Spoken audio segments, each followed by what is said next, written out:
The Berserkr, the special forces of the Vikings. You probably heard of them, you probably read about them maybe, or you've seen videos about them on this YouTube thing we're on right now. It is said that it can mean one of two things.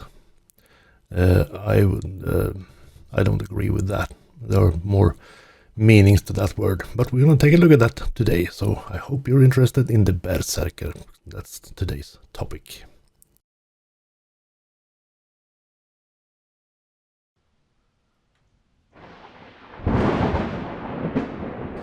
So the possible meanings of the word Berserkr, which is made out of two words, ber and serkr. And serk is a long shirt, or whatever you call it, longer than a t-shirt and shorter than a dress, basically. So a serk could be down to your feet, basically, or mostly shorter than that. And there's no discussion about what serk means. That's a piece of clothing that you wear. Ber, on the other hand, can mean many things. It is supposed to be the old word for bear, but bear is one of those words that can mean many things. It can mean bury, it can mean to carry, to wear, and a couple of other things. So the base of the idea that it means bear comes from the old Germanic word bera or berus. There is a kind of, maybe possibly, a problem with that. Berus means the animal in itself, the kind of animal that we call bear, including all kinds of bears, like black bears, brown bears, grizzly bears, polar bears, everything. That's berus. But bera is the female, so that means a she-bear. So in the Old Norse, they separated between bera and bjorn. So if bear in this case would mean a bear shirt, that would mean a shirt made of the skin of a female bear. Or it would be called Bjorn shirt, or Bjarnaskjorta, or something like that. My Old Norse sucks, basically. So yeah. But let's take a look at them one by one and see what we can find. So first of all, the most common translation, the Berserkr or bear shirt. Is this word valid? The idea of a raging warrior in the Viking Age dressed in a bear skin is pretty set in most people's minds. But the truth is that this has no support in the sources. No Berserker is ever described wearing a bear skin, that I have found at least. Maybe you have, then please let me know in the comments. They are described as having the strength of a bear or a bull, and we have read about frothing at the mouth, biting shields, and howling like a mad animal. But the shirt itself seems to be missing in the sources. I haven't found any description of a warrior wearing a bear skin or bear hide or fur or something, anything like that. So this in itself kind of renders the translation faulty. I could be wrong, of course, but that's what I have found. So the next common translation is the bear off shirt, because bear can also mean without, or void of, or missing, or something that should be there but isn't. Like in barefoot, when you don't have any socks or shoes, you just naked feet. That kind of bare. But this seems unlikely unless the act of fighting without upper body clothing was a bravery in itself, which you might think it is. Considering if all the other warriors had chainmail or something like that, then someone comes in fighting without chainmail, and that's brave, I guess. But bare of shirt. If the others had shirts and the Berserkr did not have a shirt, then what's the big difference?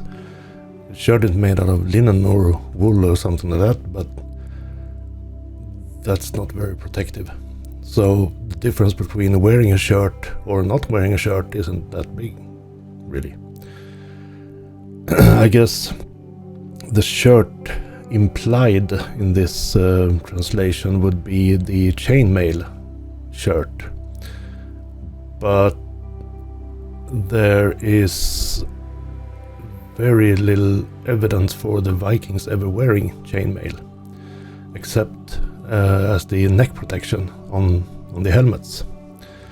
But long shirts of chainmail, probably not. Maybe in some cases some warriors did, but most of them no. If you consider the descriptions of 300 or 240 ships with 30 to 40 to 50 maybe warriors on every ship, that's pretty much chainmail to be made. And where did they get that from? The steel production or iron production in Scandinavia at this time, we didn't have iron mines or any kind of mines actually. So we had to import all of that if we wore chainmail. And the production for thousands of people wearing chainmail, if we then consider the fact that a Viking troop or a raid group were summoned in about a year, and the average Viking was between 15 and 25 years old, would mean that basically every raid consisted of at least half new people in every raid. So you had to make chainmail for all of those. So where did all of that steel come from? One chainmail consists of about 800 meters or almost a kilometer of steel wire or iron wire. We had to buy that somewhere. And the trade at this time were mostly furs, antlers, amber, stuff like that, pearls, glass pearls, or beads maybe I should say. So how many antlers and furs could you buy a ton of steel wire? That doesn't seem valid. Probably most Vikings fought in leather armor and not so much steel at all. But that's really another episode. I'm talking about the armor and the weapons and stuff like that. But so bare of chainmail shirt would not be a valid translation according to me, in my opinion, of course. So that's the bare of shirt, or void of without shirt, basically naked. That's one translation. But then we come to something else. Bare also means, that's kind of hard to translate, but only wearing,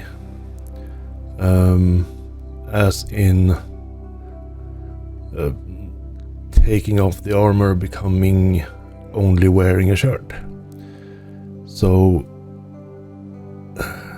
as I said, I can't really find the words to describe this, but the Norwegian historian Rudolf Kaiser in the middle of the 19th century, he says in his one of his texts that in the battle they went unshielded in sark only or skirt, hence undoubtedly the name. Unshielded in sark only, that is basically what bear can be translated as. He refers of course to Snorri Sturluson's sentence in Ynglinga Saga, where he describes the Berserkr as Brynjulausir. And Brynjulausir has been read as shirtless, or chainmail-less, without chainmail. But Brynju is actually better translated as protection. So Brynjulausir should be read as unprotected, or unarmored would be a better translation. In sark only, unprotected by armor. So that is a valid translation, possibly, as in only wearing a shirt, not wearing any other kind of armor. That kind of bear.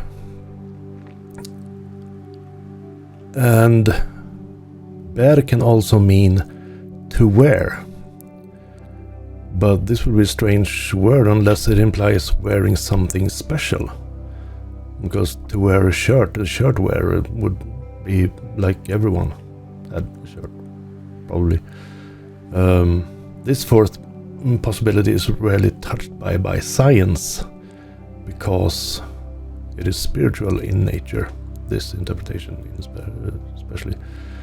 To wear the actual animal as a second body for the mind or the soul.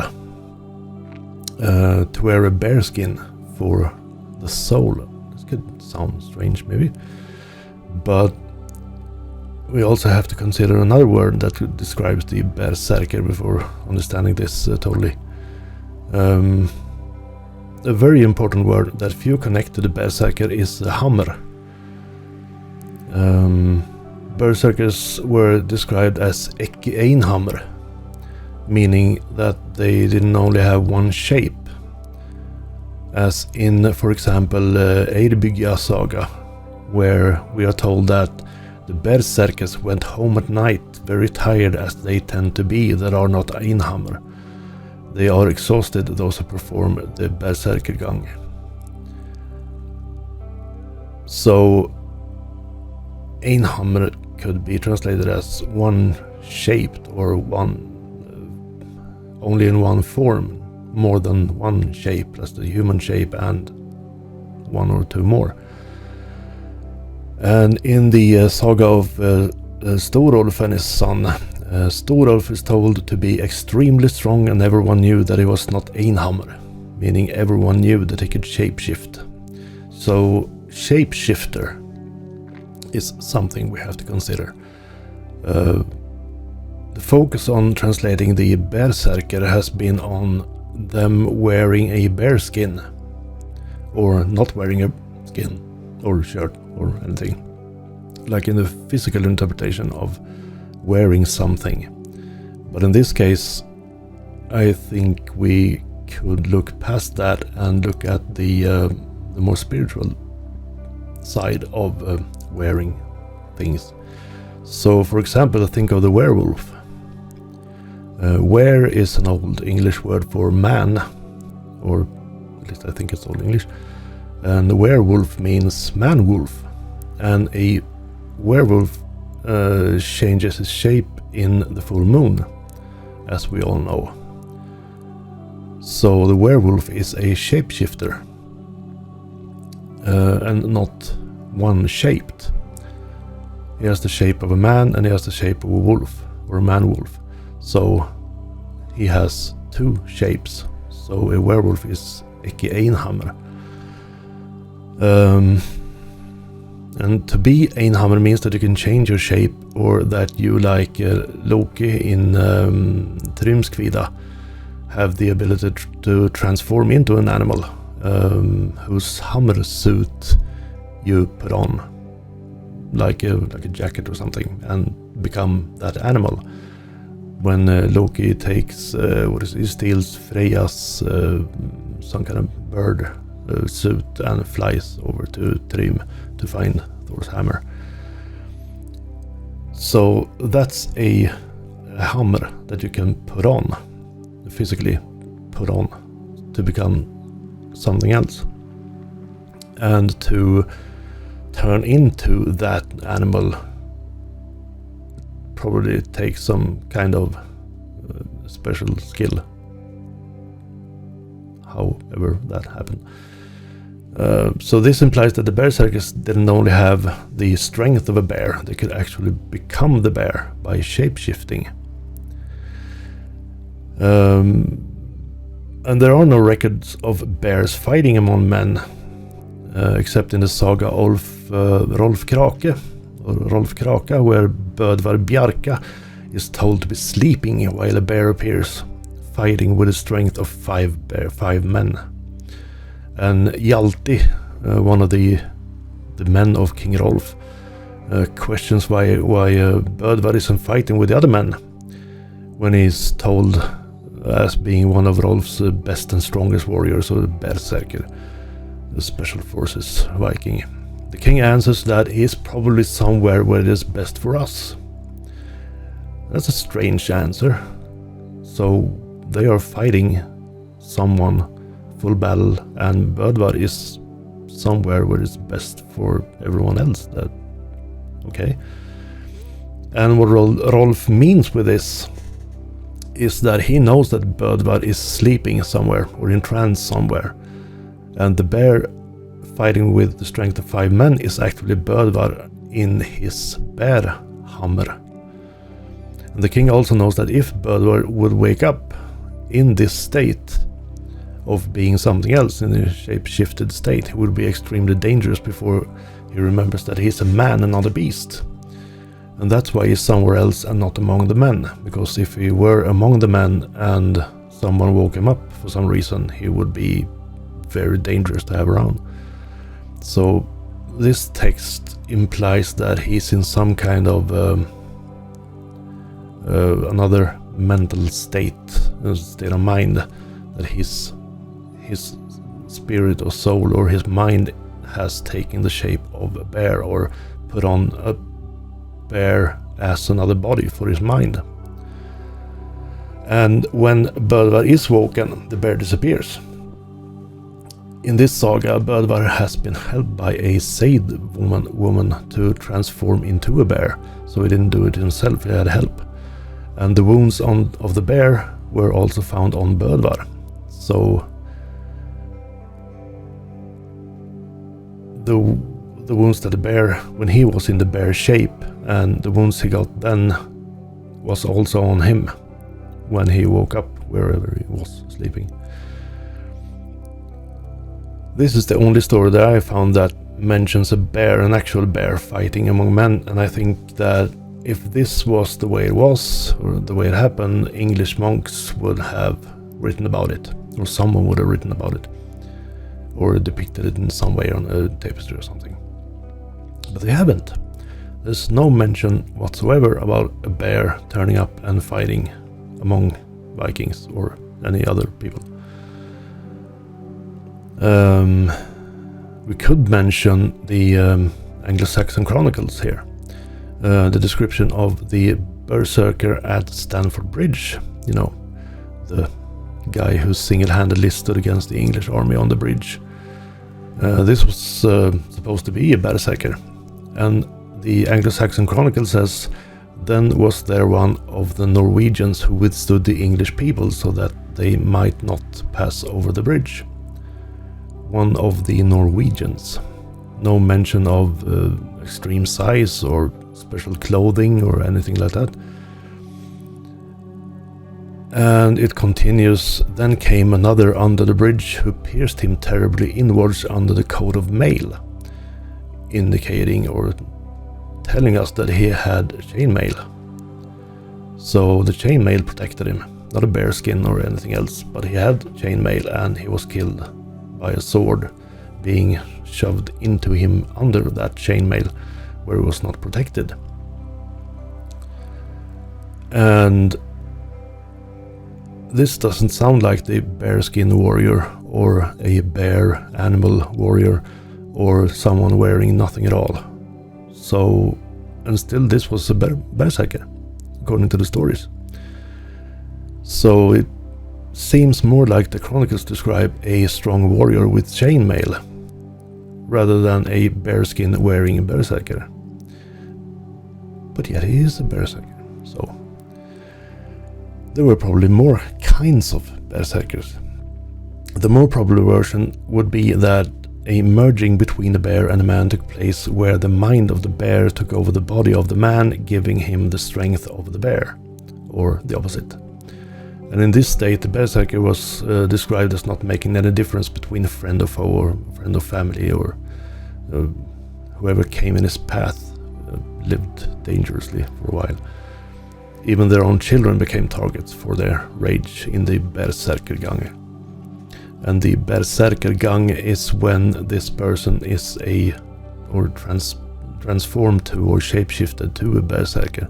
That's called the Berserkr, so that's what that is. So the word berserker in itself is hard to translate, and we can only guess what it actually meant. There's not only two ways to interpret this word, there's at least 4 or 5 with the Einhammer. And in my opinion, the word Bjarnskjolta or Bjarnserker or Bjarnhedin would have been a better description of someone wearing a sark made of bearskin. And there are, interestingly, no descriptions of men fighting in bearskins, but there are descriptions of men fighting in wolfskins, the Ulfhednar. And the Ulfhedin were also called Berserkr. So the Ulfhedin is a kind of, or a version of the Berserkr. And this is a more tangible description where the man puts on a wolf skin and becomes filled with rage of that animal, of the skin he is wearing. These men are described as howling madmen, not so much having increased strength, but more agility and fury, or rage, or what we should call that. So the Ulfhedin is also a berserker, and why would you call a man wearing a wolf skin a bear shirt? Doesn't really fit. These are the two most commonly mentioned berserkers, the bear warrior and the wolf warrior, but there are more. For example, Frey and Freya had war boars. Frey's boar is called Gullinborst, that's golden bristles, and Freya's boar is called Hildesvin, literally war pig. The boar is a very dangerous animal that anyone knows who's ever met one in the forest, in the wild. Don't want to do that, they're terrible animals, not cute at all. So the connection to war with a boar isn't very far-fetched, it's easy to see. And on the runestone named VG56, that's what VG, Västergötland, number 56, a berserker in boar shape is seen. So we can see this on this stone.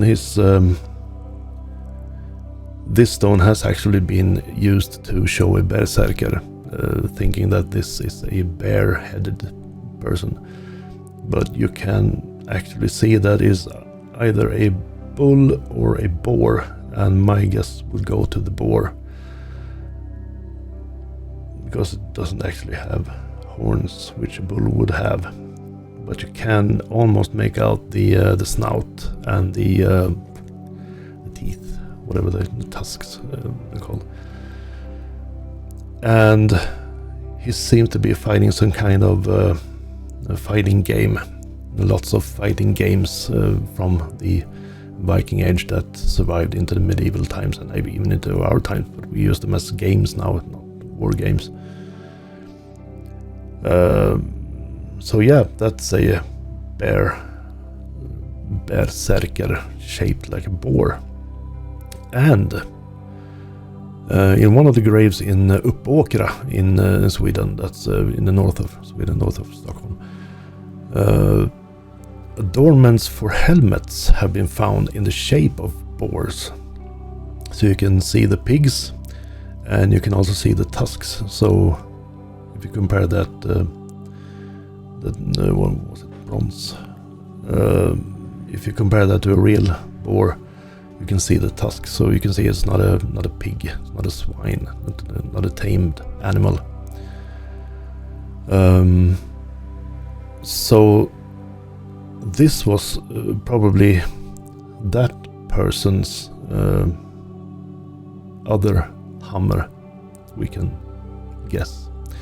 And it's easy to think that war was connected to Odin only, but there are many war gods in the Norse mythology and the Norse pantheon.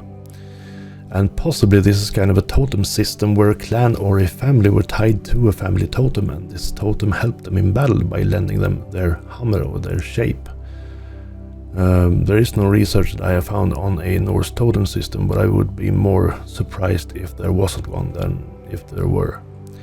And I think this is way older than the Viking Age.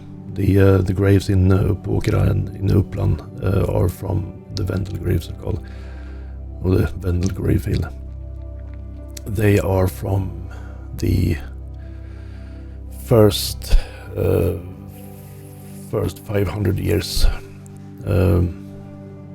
CE, so 3rd, 4th and 5th century graves, basically, most of them. We have the Hundings, for example, the like you know, from the Helgi Hundingsbane. That's a dog clan, if you will, and some runestones can be interpreted as being over people of the Hunding clan, because there are dogs carved on those stones. Has been loosely translated wolves, but if you look closer, they are actually dogs. It's so common that people want to see wolves and stuff on Viking things, but there can be other animals too. And we know that every family or homestead had their own religions or their own rituals, and every family preferred their own god or gods. Not every family or farm or homestead worship the same gods. So it is possible that these gods and their associated animals were some kind of totem or spirit animal that they could use in war by becoming that animal, or taking on that animal's strength as a hammer, or like a mental suit kind. The word Berserkr indicates the use of a second layer of skin, as the wearer of a second skin, whatever that could mean, if it's a physical skin or if it's a mental skin. Second skin can be a coat of an animal skin or fur, but it could also mean a second skin in a spiritual way, as in another body, or a second skin for the soul. So that's something to think about. And then we come to the exciting mushroom myth. It has been said that Berserkers used the mushroom Amanita muscaria to become a Berserker, or the Flyagaric. The Amanita muscaria is a poisonous mushroom that has been known to be used by shamans in various cultures as a psychedelic drug to perform spirit travels. The mushroom contains isoxazole toxins, I think that's how you say that are known for changing one's psychological state. The amanita also contains muscimol, which can be used for treating things like inflammations, depressions, anxiety, insomnia, and other stuff. That's good part about that mushroom. So that's good and bad parts. And there are many forms of this amanita too. So, but none of these things induce rage in any way. In fact, the opposite of rage. If you treat amanita right, you would have a very potent sleep potion. So if you're going into battle, into war, and need this state of rage, why would you eat something that would basically put you to sleep? Doesn't make any sense. And eating the fly agaric would lead to nausea, intense vomiting, and seizure-like cramps, which is splendid for going to war, right? It has to be treated in some way to get the right effects, so the Berserkers did not eat them as cookies before battle. I'm gonna get some rage, give me a mushroom cookie and I will be insane. That's not what happened, because if you just pick up a fly agaric and eat it, you would throw up intensely and probably be knocked out for a while and feel very bad for a very long time.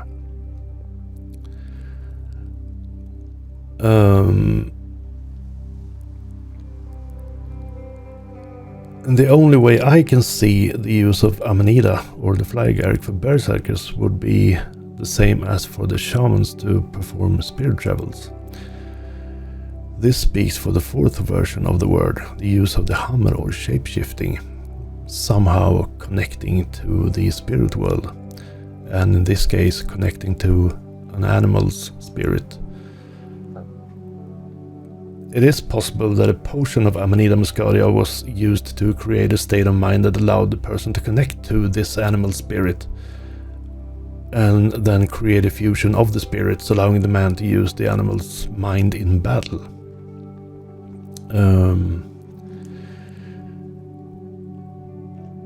Science, however, will never consider this option, or let's say historians and archaeologists will never consider this option because this goes against all the scientific rules. The Vikings, however, didn't know about these rules, so they probably did things anyway, not caring very much what science would say 1,000 years later. And we actually don't really know what they did, what drugs they used, or how they used those drugs, or for what purpose, or anything at all, actually. So, but imagine men drinking this mushroom potion to perform some ritual, creating a state of mind that made them think that they had connected their souls to a specific animal, like some kind of, maybe a family totem animal, or their family's special spirit animal, or whatever. And after this, only the ritual itself or the taking of the potion would maybe be enough to awaken this state.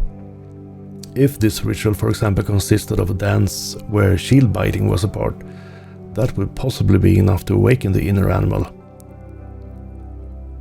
Some kind of hypnotic state where instead of becoming a chicken, that's like we see on shows today, magic shows, they became bears or wolves.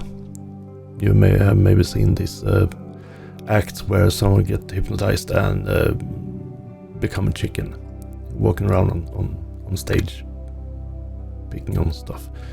But imagine if they became a bear or wolf instead, what would happen? And if you take that theory 1,000 years back, what would happen? So maybe the Amanita, which has possibilities of changing your state of mind, was used like some kind of hypnotic drug that puts things into another light, doesn't it? And I strongly doubt the berserkers ate mushrooms, which would render them useless for battle. I think that some kind of mind-opening potion together with some kind of hypnotic ritual would be much more probable. So let's go to the next part, the physical explanation. The Berserkr, except the Ulfhedin, was always described as a very large person. In fact, the word Berserkr and giant are very often used synonymously as synonyms. And this leads me to two possible conclusions. Gigantism and tumors on the pituitary gland. Gigantism, or giantism as some say, is a rare condition that causes extreme growth of the body. With extreme growth comes extreme strength, which is often caused by the extreme production of adrenaline because of tumors on the pituitary gland.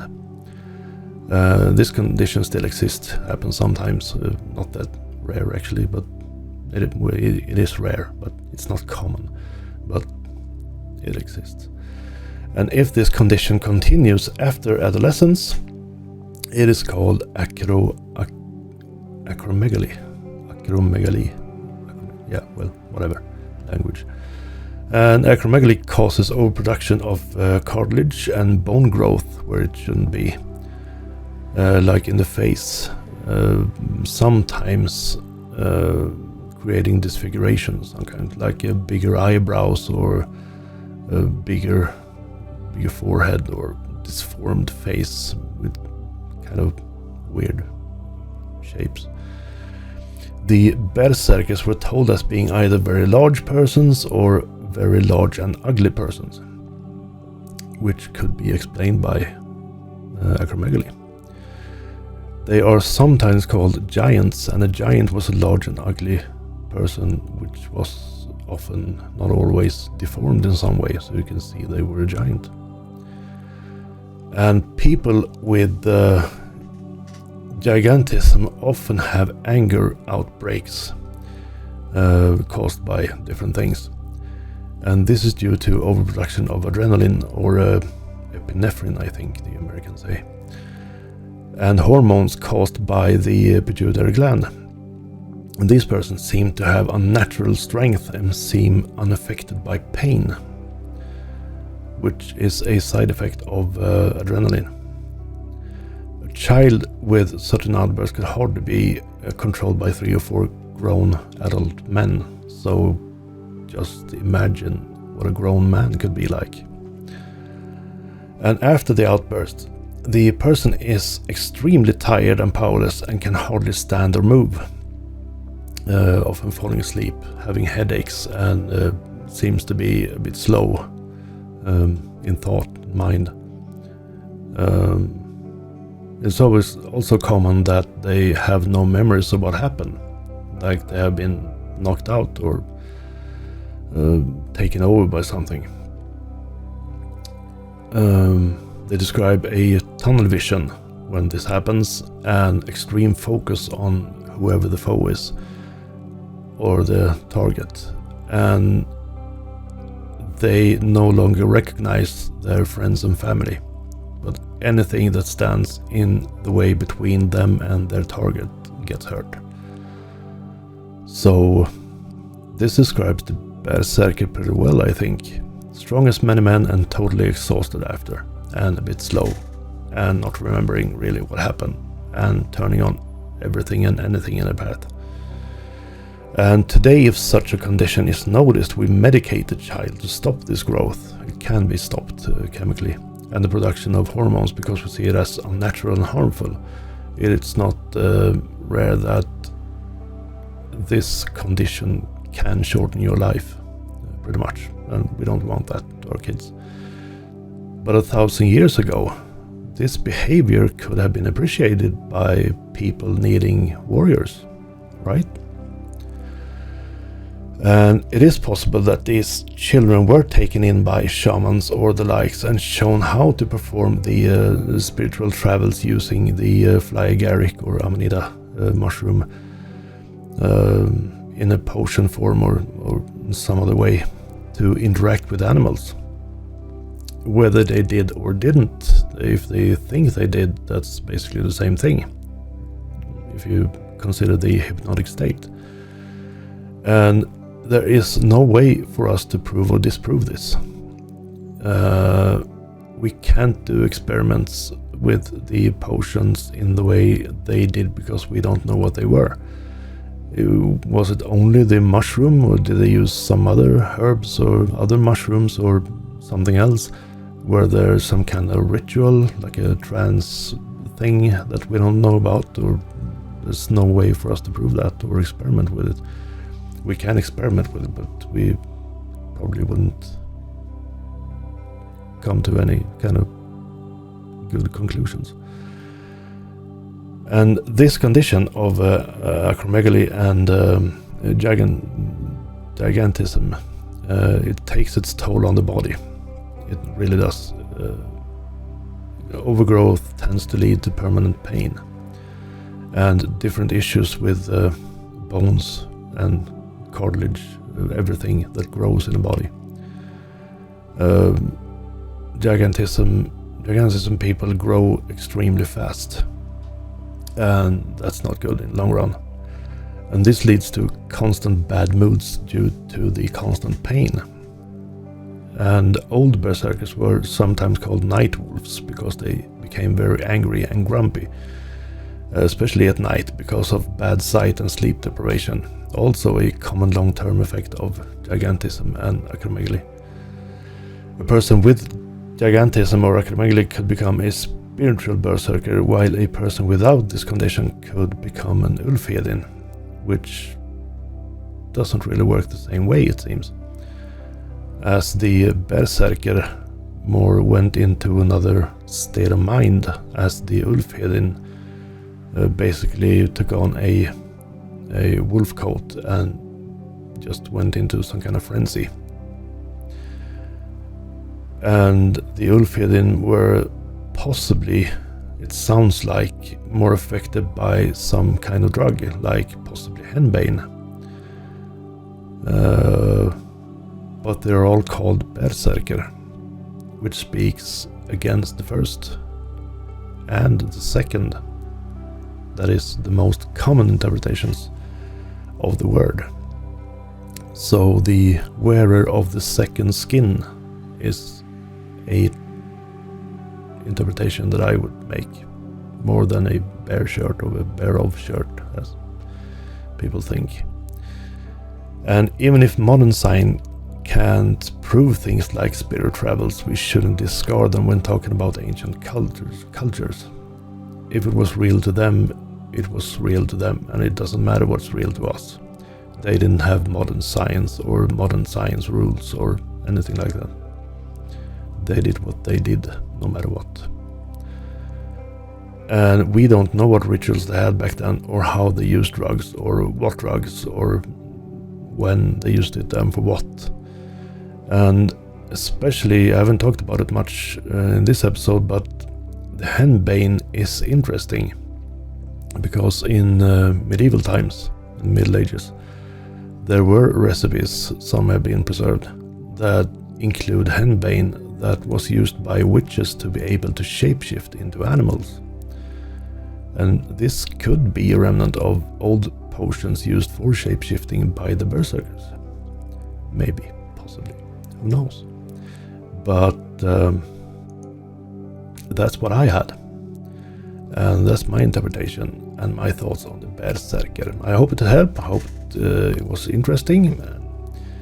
I apologize for reading from a script first time. Not used to doing that. So yeah, well, and my English is worse than ever too. So, yeah, well, enough. Comment, like, subscribe, do whatever you want, or don't. It's up to you. Do whatever you want. Take care. See you next time. Bye bye.